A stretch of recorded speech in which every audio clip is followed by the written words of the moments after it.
continuing our series on the great work. Okay. And let me ask you a big, bold question. Yes. And I want you to answer it honestly, even though it might seem a little arrogant. Arrogant? Arrogant. It could. I don't know. Okay. Do you believe that you, Bersaba Ray, are helping to advance the awareness of mankind?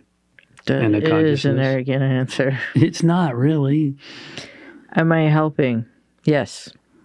And how do you know that? Because of the pain and suffering that I've gone through. And why are you laughing?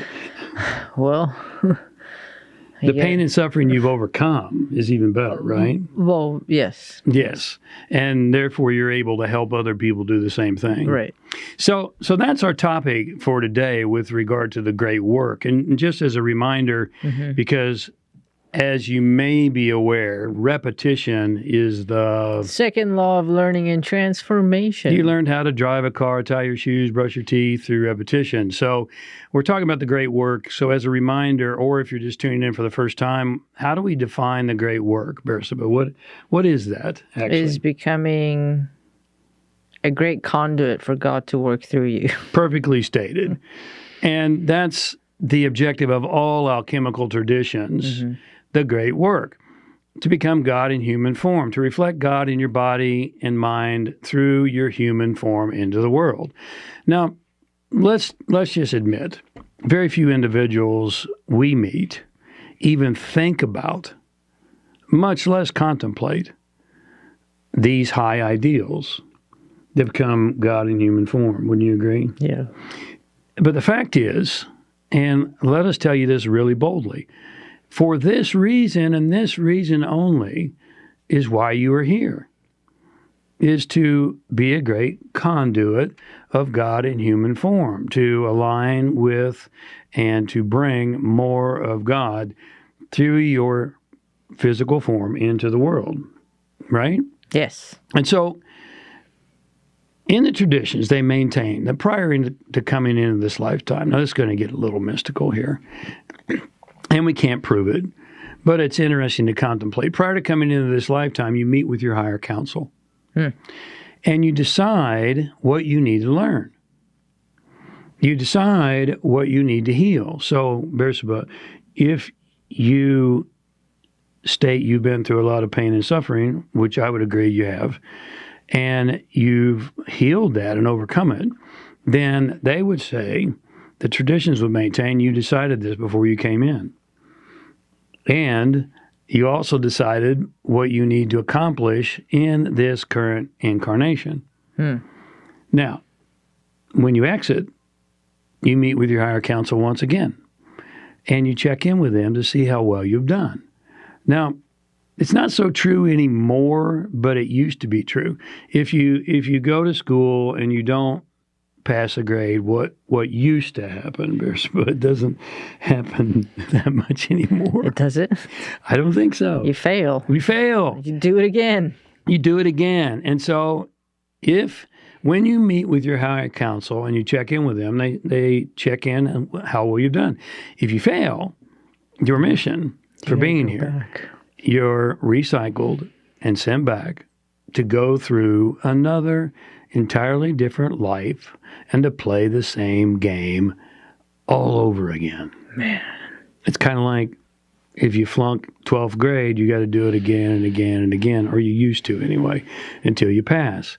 Now, I don't know about you, but is this incentive for you to do your best job possible in this lifetime? Yes. Okay. Do you think you're coming back? I hope not. So I probably will. No, anything that smacked of arrogance earlier just got equilibrated there.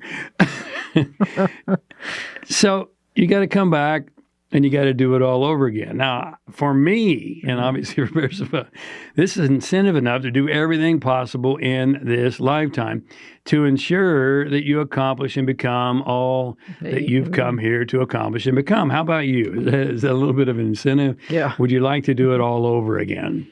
Same lessons, same tests, same things? Probably not. Yeah. Now, on the flip side, if you pass and you did a great job, then you're rewarded with a new life.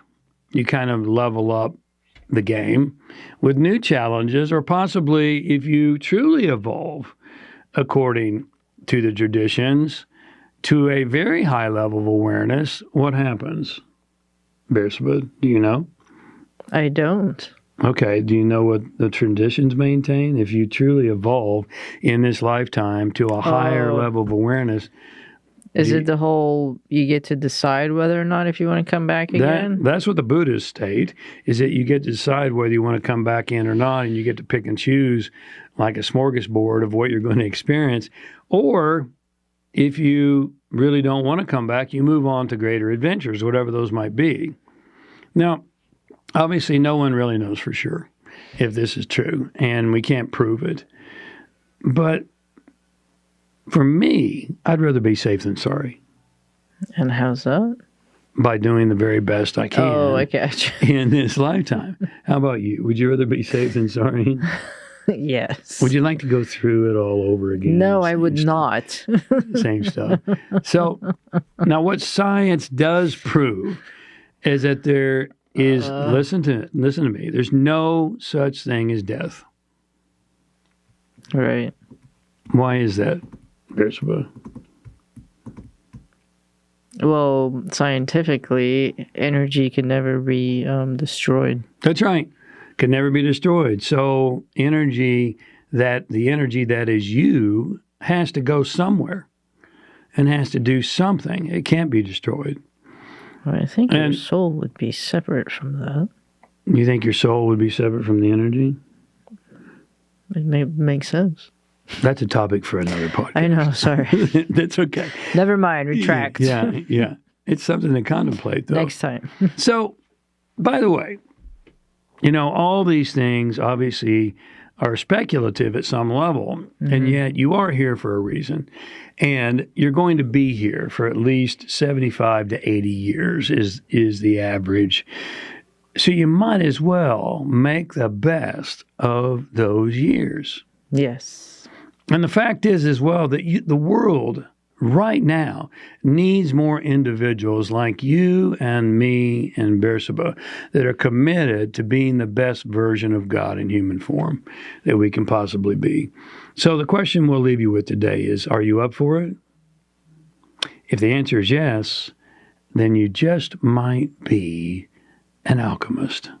Ooh. I want to thank you for a couple of moments of your day. Thanks for tuning in. Yes, thank you God for bless, being and here. we'll see you next week. Bye. Bye.